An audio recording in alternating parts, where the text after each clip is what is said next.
Hey, Hannah, I know you missed this, so I'll read these chapters to you that you missed today. I'm sorry that your internet went out. That's so annoying. Okay, this is chapter 48. It's called The New Foot. And if you heard some of it, that's fine. Mr. Beaver squinted at Roz's stump. I've never built a foot before, he stroked his whiskers and muttered to himself. There are really three problems to solve. The foot needs to grip the ground, and it needs to be durable. And then there's the issue of fixing it to the leg. I might have to consult with a few friends. Will she ever walk again? Asked Brightbill. What's that? Said Mr. Beaver, because he was lost in thought. Oh, no, not to worry. You just sit back and leave everything to me. I love a challenge. Mr. Beaver plunked into the pond and returned a while later, rolling a large section of tree trunk. Say hello to your new foot, he said, slapping the wood with his tail. Hello, new foot, said the robot. That's the spirit. This beauty is from one of the hardest trees I ever chewed. I just need to make a few modifications. Mr. Beaver placed the piece of wood next to Roz. He squinted, repositioned the piece, and squinted some more. With his claws, he marked different spots on the wood, and then he put his big chompers to work. The beaver chewed and gnawed and carved up the piece of wood, turning it over and over again in his paws. Chit Chat looked down from the branch and chattered through the quiet moments.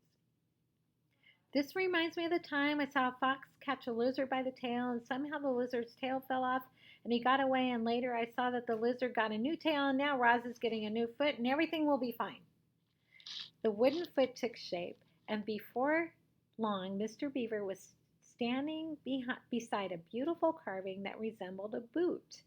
He tried to slide it over Roz's stump, but the opening was too small, so he scraped out more wood until it was a perfect fit. Very good, he said, spitting out a wood chip. My friends should be arriving any minute with the next few things we'll need. And there they are now. I'd like you all to meet Bumpkin, Lumpkin, and Rumpkin, but I call them my fuzzy bandits. Three fat raccoons shuffled into the garden, dragging a tangle of vines behind them. Good day, said Bumpkin. Good day, said Lumpkin. Good day, said Rumpkin. You might already know this, reader, but raccoons have very nimble hands, and the fuzzy little bandits use theirs skillfully to tie those vines around the robot's leg and around her new foot. The vines caught nicely on all the dings and dents and scrapes. Once they were tied good and tight, Mr. Beaver threw back his head and hollered, Trunk trap, trunk tap. We could use your assistance. There was silence, and then three quick taps echoed from the forest canopy. Ah, that'll be him, said Mr. Beaver, smiling. A very handsome woodpecker swooped into the garden. You called? Came the woodpecker's musical voice. Indeed I did, everyone. This is my woodpecking pal, Trunk Tap. Now, Trunky, we need some tree resin, the really thick stuff. Could you help us out? Of course I can, said the woodpecker. You've got a perfect pine right here. Trunk Tap hopped over to a crusty old pine tree and pecked a few deep holes into the bark. Thick, syrupy resin began oozing down the trunk. Mr. Beaver scooped up handfuls of the resin and smeared it all over the wooden foot and the vines until everything was glistening with the stickiness. And when the resin dried a short time later, Roz's foot was finished. This is wonderful, said the robot as she strolled around the garden. I am as good as new. Mr. Beaver and Trunk Tap and the fuzzy bandits went away feeling pretty happy with themselves. They'd done a very nice thing. But it was the first wooden foot any of them had ever made. And within a week the vines were coming undone and the foot was sliding loose. So they returned, determined to get it right. They found even harder wood and even tougher vines. They experimented with the resin, heating it by fire and letting it boil and thicken until it was an indestructible glue. They kept tinkering with the design until finally Roz had herself a wooden foot that she could rely on. Huzzah! Mr. Beaver rapped his knuckles on the new and improved creation. I knew we'd get it right. Roz moved slower than before, and she had a slight limp, but she was back to her old self again, and that was a relief to everyone, especially Bright Bill. And Hannah, there's her. Do you see her new wooden foot? Do you see it? Here's her old one right here, and there's her new one. Okay, the next chapter is called The Flyer. With coaching from his mother, Bright Bill was becoming a truly exceptional flyer. He wasn't the biggest or the strongest, but he was the smartest. You see, he and his mother had started studying the flying techniques of all the other birds. They'd sit for hours and watch how hawks and owls and sparrows and vultures moved through the air. Then they'd go up the grassy ridge and Bright Bill would practice what he'd learned. Soon he was diving and swooping and darting and soaring around the island.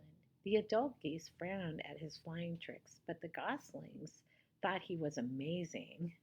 Each morning a gaggle of them would wait. On the water for Bright Bill to lead them into the sky. And then a few hours later he'd return home to Roz, shaking his tail feathers and honking about his latest airborne adventures. Mama, the other goslings didn't know that the warm air rises, so I found an updraft and we spent the whole afternoon circling around and around and hardly flapping our wings at all. Mama, did you see the lightning storm today? We knew there was trouble when the wind started blowing from the north, so we flew down to some of the shrubs and waited for the storm to pass. Mama, we tried to fly in formation. We all took turns at the point, but everyone liked following me the best, so I led for most of the time. So that's Bright Bill and how he's coming along with his flying. So Hannah, now this chapter is really, it's nerve-wracking. Are you ready? This chapter is called The Button. Bright Bill was thinking about the small button on the back of his mother's head. His mother was thinking about it too. They couldn't stop wondering what would happen if the button were pressed, and one day they decided it was time to find out. Roz sat on the floor of the nest. Her son nervously stood on a stone behind her.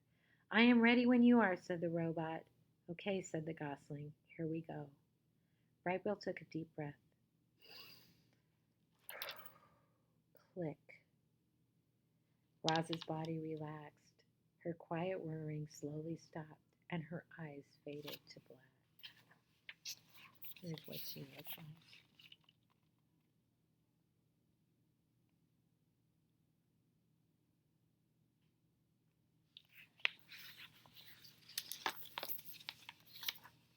Mama, can you hear me? There was no answer. Bright Bill waddled around and looked at his mother's face. Her strange spark of life had gone out. The gosling had never felt more alone.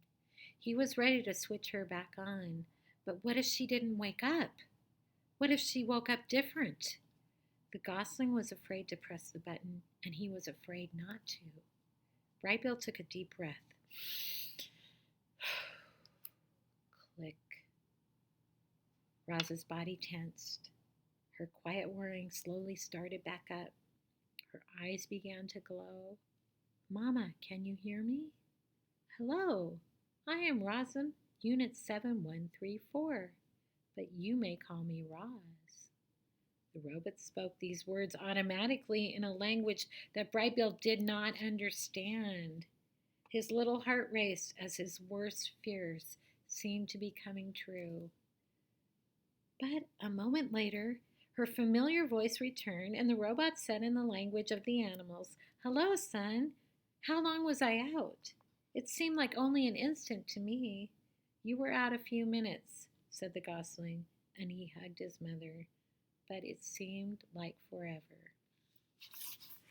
So that's it for this week. The next chapter is called The Autumn, and we'll pick that up on Monday. Okay, Hannah, I hope you get all of this.